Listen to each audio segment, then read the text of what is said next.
Kazuya went to an event to photograph a famous cosplayer named Alice. At that moment, he really wanted Alice to look directly at his camera. He gathered his courage and shouted, asking her to strike a pose for him. To his surprise, Alice agreed and asked what kind of pose he wanted. Kazuya ended up letting her choose the pose herself. She named it Nightmare Impact. As he was enjoying taking pictures of her, a girl suddenly tapped him on the shoulder, startling him. Kazuya woke up and realized it had all just been a dream. That day was the first day of school in the new academic year. Kazuya quickly got ready and had breakfast with his family. His younger sister, Kanan, left for school first and told him to hurry up. That morning, students started arriving at school. Haruka came over and greeted Kazuya, asking how he had spent his summer vacation. Kazuya could only say that he basically did nothing over the summer. Haruka said she had seen Kanan every day at club practice, but had not seen Kazuya even once. Haruka then asked why he had brought a camera to school. It turned out the camera was an old one given to him by his father. Haruka said it looked like the kind professionals use. Just then, a girl rode by on a bicycle and greeted them. She also teased them, saying they looked like a couple walking to school together. Neither Kazuya nor Haruka recognized who she was. Before leaving, Haruka asked Kazuya to take a photo of her with Kanan sometime. Then she went over to talk to Tomoe. Haruka greeted Tomoe and asked how she was doing. Suddenly, their other friends ran up and hugged Haruka tightly because they had missed her so much. Haruka turned out to be a cheerful girl with excellent grades. She was also a star player on the tennis team and one of the most popular students in school. When they were kids, Kazuya and Haruka used to play together at the park, but before he knew it, Haruka had grown distant. Meeting the camera would soon change things for him. The day before, Kanan had gone into Kazuya's room to ask for some pencil lead. He told her to grab it from his desk. Kanan was surprised he had just finished his homework, saying he should have at least tried to do it before the Lantern Festival. She asked why their father's camera was in his room. Kazuya said it now belonged to him. Kanan felt jealous and wondered why Kazuya always got expensive stuff. Kazuya told her the camera was just a gift and that she should complain to their father, not to him. Kanan declared that she would make their father buy her a new outfit. Then she asked if Kazuya had taken any pictures yet. Kazuya admitted he had not taken any. Hearing that, Kanan was confused since their father had given him such a nice camera. She said it was a waste if he was not going to use it. Kanan then asked Kazuya to take a few pictures of her and he agreed. She immediately started posing with a cutesy bunny style. That was the last night of summer break, which felt just like any other year to Kazuya. That summer had been nothing special. His father gave him something even though it was not his birthday. A digital single-lens reflex camera with autofocus. Kazuya went to Kuba High School, a private school that was just like any other. The school was known for giving students the freedom to express their interests through club activities. On the first day of the new academic year, Momoko accidentally walked into a classroom taught by Misa. She was surprised and quickly apologized. She told the students not to hesitate to say hello if they saw her around school, then left right after.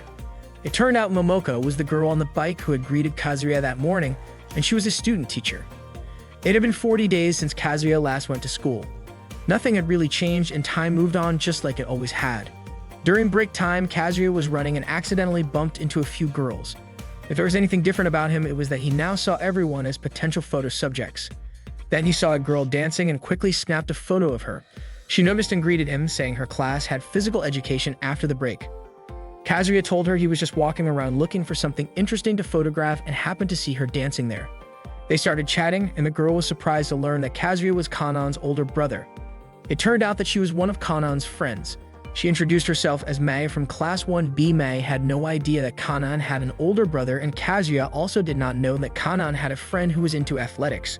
Their conversation flowed naturally, and they were so caught up in it that they did not realize Hiramachi had been watching them. While class was still in session, Ms. Mizu was teaching in Kazuya's class. Kazuya looked completely uninterested in the lesson. Not long after, the bell rang, signaling the end of class. That day, Kazuya felt like a different person compared to how he had been during summer break. Holding a camera had somehow made him braver, helping him break out of a monotonous life. After school, he took pictures of different objects around the school. That was when he accidentally spotted a girl also taking photos on the school rooftop. Just as he was about to photograph her, Nanoka called out to him. Nanoka always called him Dartsoon. Kazuya told her he would actually prefer it if she stopped calling him that. Nanoka asked why, saying that he was Dartsoon because he played darts. She asked if he disliked the nickname and joked about calling him Billy for billiards instead. She even brought up how he gave up on playing the electric guitar after just 3 weeks. Kazuya told her not to bring up his past failures. To Nanoka, Darts was the thing Kazuya had stuck with the longest, so darts soon still felt like the best fit. Then, noticing the camera in his hands, Minoka asked if that was his new hobby. Kazuya explained that the camera was a gift from his dad. Minoka complimented it and asked if he had already taken any good shots. She teased him, saying he had probably forgotten to photograph someone really important, a girl who was healthy, kind, beautiful, full of youthful energy, and played softball. Kazuya asked where this girl was. Minoka grinned and revealed that she was talking about herself, telling him he could take as many pictures of her as he wanted. Kazuya agreed. But just as he was about to take her photo, Nanaka suddenly made a goofy face. Kazuya asked why she did that, and Nanaka said she just felt like messing around. Then she walked away.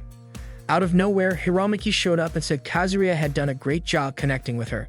He praised Kazuya for quickly capturing his subject on camera when asked, and said that Kazuya had a bright future thanks to that camera. Kazuya did not really understand what Hiramaki meant. Hiramaki admitted that he had been following Kazuya's every move that day without Kazuya noticing. He said Kazuya should try to broaden his perspective and not just focus on what was directly in front of him. At that moment, Hiramaki sent a message to all members of the photography club to gather. He introduced himself as a student from Class 3A and the president of the photography club. Hiramaki asked Kazuya if he would be interested in joining, saying he saw a lot of potential in him. He also talked about how the student life at Kuba High School was all over the place. Some students were really passionate about their club activities, others went straight home, and some just kept living the same routine every day. Then he mentioned how beautiful the wind felt when it blew upward, helping to create breathtaking scenes. Hiramaki brought Kazuya to the photography club room and introduced the members. First was Ida from Class 2A, who was an expert at low-angle shots. People often called him Low-Angle Ita. Then there was Takashi, also from Class 2A, who specialized in high-angle photography. His nickname was Takashi the Lightning Speed Snapper. Hiramaki explained that the fine line between suggestiveness and art was where true aesthetics lived, that the boundary between the two was artistic expression. The last member to be introduced was Yuko, who finally stepped forward. She was the only girl in the club known as Silent Snapper Yuko from Class 1C. Kazuya introduced himself as a student from Class 2B. Yuko's specialty was candid photography. She blended in with the background and captured subjects who had no idea they were being photographed. Kazuya referred to it as sneaky photography, but Ita disagreed, saying they did not use hidden cameras or wrap them in bags. Takashi also pointed out that they only took pictures of people in designated public areas approved by the school. Yuko added that they always got the subject's permission before releasing any of the photos. Hiramaki asked Kazuya if he did not think all of them were amazing, then invited him to join their club. Hiramaki had figured out that Haruka, the school idol, was actually Kazuya's childhood friend. He also realized that Kazuya was close friends with Minoka, the softball ace, and Mei from the track and field club. That was when Kazuya finally understood why Hiramaki had invited him to the photography club in the first place. Hiramaki said being in the photography club was fun, and he wanted Kazuya to join him in capturing the youth of the school's female students, just the way they wanted. All of a sudden, Katsumi showed up and put a stop to what Hiramaki and the others were doing as they were trying to coax Kazuya into joining.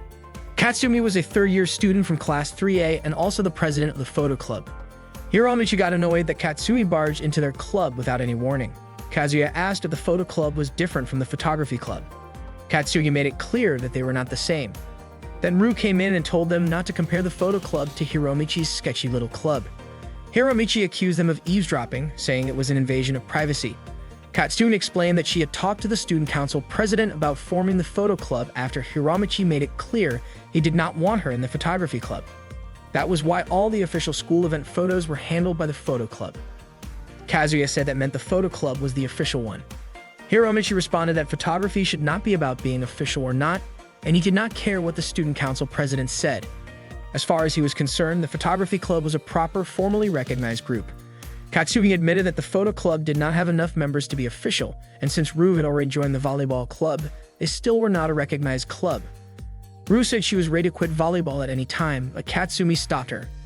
Katsumi then asked Kazuya to join the photo club, saying that with him on board, they would be one step closer to becoming an official club. She also asked him to think about how the Kakuma River changes with each season, and whether he would not want to photograph such beautiful scenery with her. Hiramaki laughed at the idea of pretty scenery, saying there was nothing more beautiful than the charm of sensual photography. Katsumi pointed out that all the members of the photo club were girls and Kazuya would enjoy himself. Hiramaki warned him not to fall for that and told him to follow his heart. Both Hiromichi and Katsumi said they were chasing true beauty in their own way. At that moment, Kazuya felt torn about what to do. He even wondered whether it was really okay to take suggestive photos like that. Then Rue asked Katsumi to just let it go, saying it would not be so bad if it were just her and the weirdo Hikari. She did not think any boys should be allowed in the photo club, but Katsumi said that gender had nothing to do with someone's love for photography.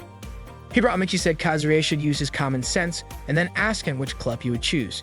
Kazuya did not really want to take strange or suggestive pictures, but he felt stuck, unsure of which club to join to settle the whole argument. In the end, Kazuya chose the photography club. Hiromichi and the others were thrilled. Ita even said he would help teach Kazuya since he was still new to handling a camera.